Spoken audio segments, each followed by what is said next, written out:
Ya Allah, salamıram dəyərli xalqımı, millətimi, əzizlərim, bir 30 saniyə vaxtınızı mənə ayırın, bir vacib bir məqamı sizin nəzərinizə çatdıracağım inşallah. Deməli, bu əlimdə gördüyünüz Tarkov qəlbinin təqdimatını eləməzmişsə, bu qəlbin arxa hissəsidir, görsən, bir palçızlı ləkə yoxdur. Bu da bunun içəri hissəsidir, görsən, necə par yanır.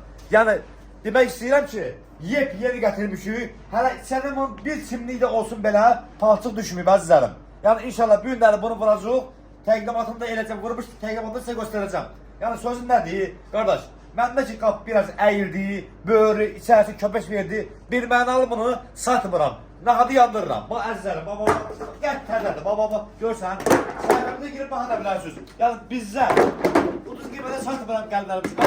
Yandırıram bir mənalı. Camadı cəmədir. Bax görsən, gəl təzədir, bir üstünə durmur. Qardaş, sizdən xahiş eləyir. Artıq dərəcədən. Zulüm çəkilir də, kim üçün işləyirəm? Xalqım üçün, millətim üçün işləyirəm. Millətimdən də bir bəyənini, bir takibi çox görməsinlər mənə.